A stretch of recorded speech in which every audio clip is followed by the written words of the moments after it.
When 17-year-old Tyler Morrison swaggered into Frank Caprio's courtroom, wearing designer clothes and smirking like he owned the world, everyone thought they were about to witness another spoiled rich kid getting a slap on the wrist. But what this arrogant teenager was hiding would make Frank Caprio ask the most devastating question of his career, leaving the boy speechless and exposing a truth so shocking it would change everything. Before we dive into this story, don't forget to subscribe, and I want you to write in the comments which city you're from, because I'm curious about which city you're listening to me from. Judge Frank Caprio looked up from his afternoon docket as one of the most insufferable defendants he'd encountered in months entered his courtroom. Tyler Morrison, 17 years old, strutted in wearing a $300 designer hoodie, $200 sneakers, and the kind of cocky smirk that immediately set Frank's teeth on edge. Tyler's father, a well-dressed man in an expensive suit, followed closely behind with an air of entitlement that suggested he was used to buying his way out of problems. "Tyler Morrison," Frank began, reading from the file. "You're here for reckless driving, speeding 30 miles per hour over the limit, and endangering public safety. How do you plead?" Tyler barely glanced up from his phone. "Whatever. Guilty, I guess. Can we make this quick? I've got plans." Frank felt his blood pressure rise. "Mr. Morrison, you're in a court of law. Put the phone away and show some respect." Tyler rolled his eyes dramatically and slipped the phone into his pocket with exaggerated annoyance. "Fine. Look, my dad's already talked to his lawyer. We know what this costs. Just tell us the fine so we can get out of here." But what Tyler said next made Frank's jaw drop. Frank leaned forward, studying the police report more carefully. "Mr. Morrison, according to this report, you were driving 85 mph in a 55 mph zone through a school district at 3:15 p.m. Do you understand how dangerous that was?" Tyler shrugged with infuriating casualness. "Judge, it's a BMW M4. It's built for speed. Besides, I'm a good driver. Nothing happened, so what's the big deal?" "Nothing happened?" Frank's voice carried a dangerous edge. "You drove through a school zone at 85 miles per hour while children were being dismissed. And..." Tyler's arrogance was breathtaking. "I didn't hit anyone. No harm, no foul, right?" Tyler's father stepped forward. "Your Honor, if I may. Tyler made a mistake, but as he said, no one was hurt. We're prepared to pay whatever fine is necessary and attend any required classes." Frank ignored the father and kept his focus on Tyler. "Mr. Morrison, do you think the speed limit in school zones is just a suggestion?" Tyler actually laughed. "Judge, speed limits are for regular cars. When you're driving a car that costs more than most people make in a year, different rules apply." This is where Frank Caprio's legendary control began to crack. "Different rules apply?" Frank's voice rose dangerously. "Mr. Morrison, are you suggesting that your expensive car gives you the right to endanger children?" "I'm saying I know how to handle my vehicle. Unlike most people on the road, I actually have skill." Frank stood up slowly, a sign that always made his courtroom go silent. "Mr. Morrison, let me make sure I understand your position. You believe that because your father bought you an expensive car, you're entitled to drive however you want, regardless of the safety of others?" Tyler's smirk widened. "Pretty much, yeah. Money talks, Judge. My dad donates to half the politicians in this city." The courtroom erupted in gasps. Tyler's father looked mortified. "Tyler, stop talking." But Tyler was on a roll. "What? It's true, Dad's connections got me out of worse than this before." Frank's next question would destroy everything Tyler thought he knew. Frank Caprio walked around his bench and approached Tyler directly, something he rarely did. "Mr. Morrison, I have one question for you, and I want you to think very carefully before you answer." Tyler straightened up slightly, perhaps finally sensing danger. "At 3:15 p.m. on October 12th, when you were speeding through that school zone at 85 miles per hour, do you remember seeing a particular little girl?"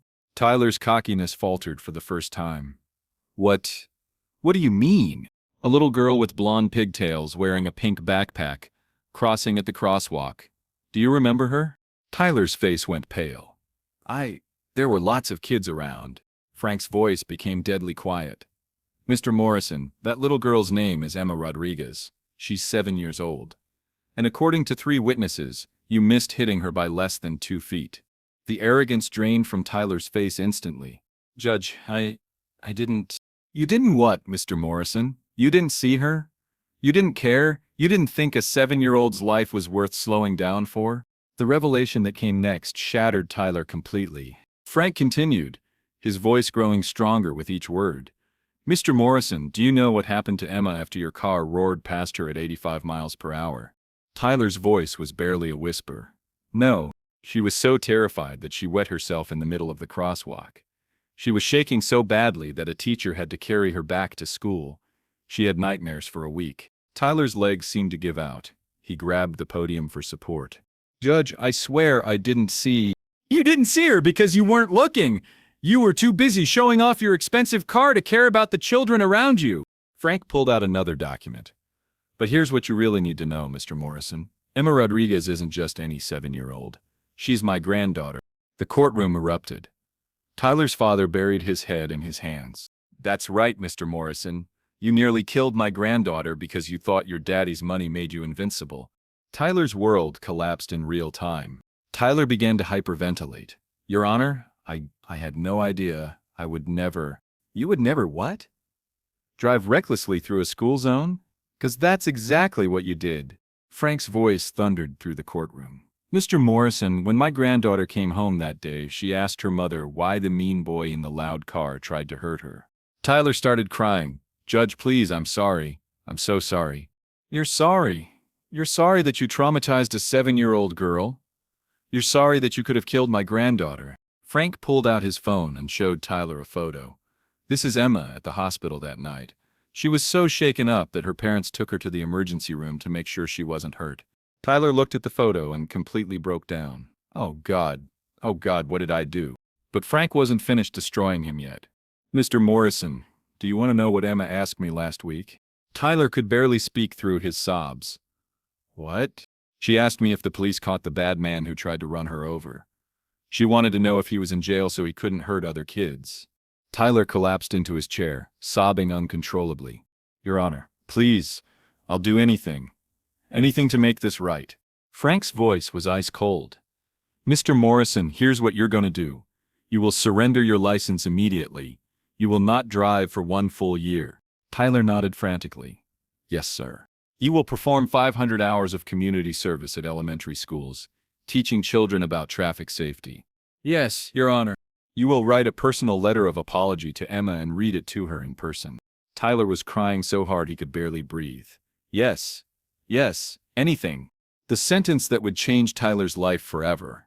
"But most importantly, Mr. Morrison, you will attend every single court session where reckless driving cases are heard. You will see the real consequences of the choices you made."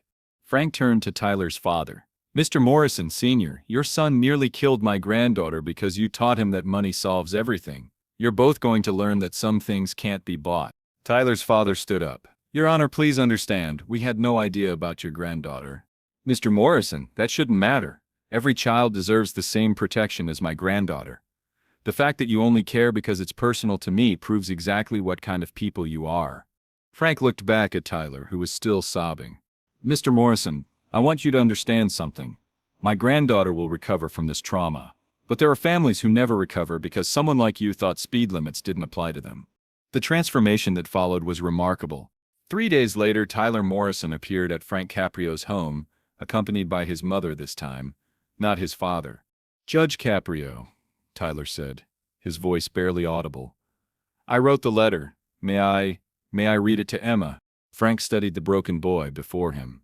The arrogance was completely gone, replaced by genuine remorse and fear. "Tyler, are you sure you're ready for this?" "I have to be, sir. I have to face what I did." When 7-year-old Emma saw Tyler, she hid behind her grandfather's legs. "Grandpa, is that the mean boy?" Tyler knelt down to Emma's level, tears already flowing. "Emma, my name is Tyler.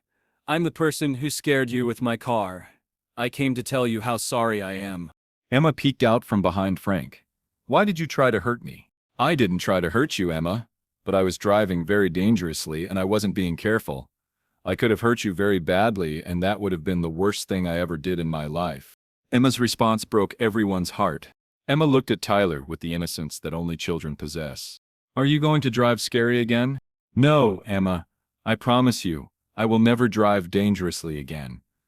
And I'm going to spend a whole year helping other kids learn to be safe around cars." Emma considered this seriously. "Will you tell other mean boys not to drive scary?"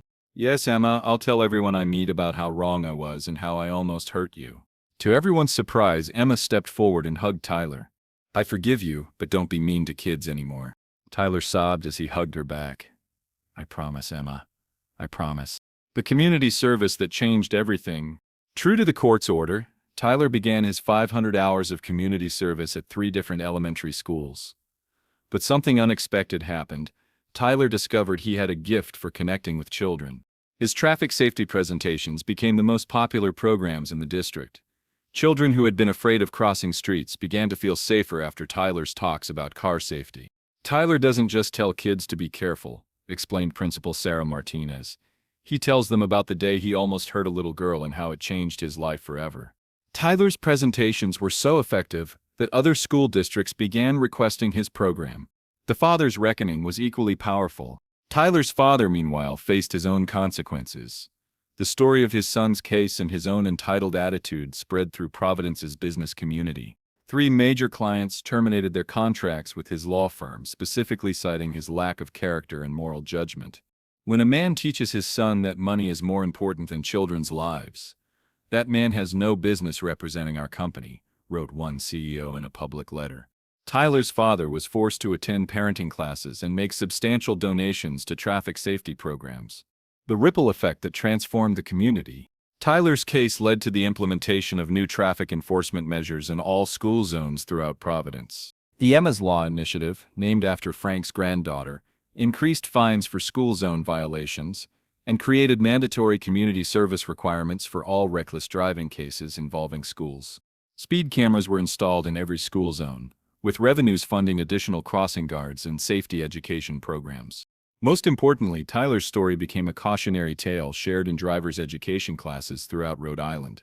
1 year later, the transformation was complete. When Tyler appeared in Frank Caprio's courtroom exactly 1 year later to petition for his license restoration, he was a completely different person. "Your Honor," Tyler said, "this year has been the hardest and most important year of my life. I've completed my community service, but I want to continue the safety presentations as a volunteer." Frank studied the young man before him. "Tyler, what have you learned?" "I learned that driving isn't a right, it's a responsibility. I learned that my actions affect real people with real families. And I learned that who I am isn't determined by what my father can buy me." Tyler pulled out a folder. "Judge, I have letters here from 47 children who say my presentations help them feel safer crossing streets. I know it doesn't undo what I did to Emma, but maybe it prevents someone else from making my mistake." Emma's final gift to Tyler. 7-year-old Emma, now 8 and no longer afraid of crossing streets, had asked to attend Tyler's license hearing. "Judge, Grandpa," she said, standing up in the courtroom. Tyler kept his promise. "He's been nice to lots of kids. I think he learned his lesson." Tyler knelt down to Emma's level one more time. "Emma, thank you for forgiving me. You taught me what really matters." Emma smiled. "Just remember to drive safe, okay? And keep teaching kids about cars." Frank Caprio granted Tyler's license restoration with conditions, mandatory annual safety presentations, and immediate suspension if he received any traffic violation. The legacy that continues today. Today, Tyler Morrison is 20 years old and a sophomore studying education with a focus on child safety. He still volunteers at elementary schools and has expanded his program to include bicycle and pedestrian safety.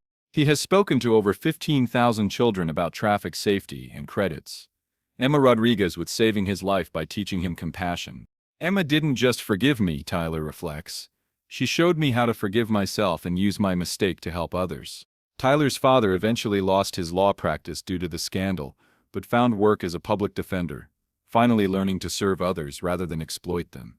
The cocky teenager who nearly killed a judge's granddaughter became the young man dedicated to protecting all children, proving that sometimes the most devastating questions lead to the most beautiful transformations. Frank Caprio keeps Tyler's original citation in his desk drawer, now marked "Dismissed, Lesson Learned," a reminder that justice isn't always about punishment, but about teaching people to be better than they were. Because Frank learned something that day that reinforced his deepest belief, the most powerful weapon against arrogance isn't anger, it's truth. And sometimes the truth comes in the form of a 7-year-old girl with blonde pigtails, who teaches us all what forgiveness really means.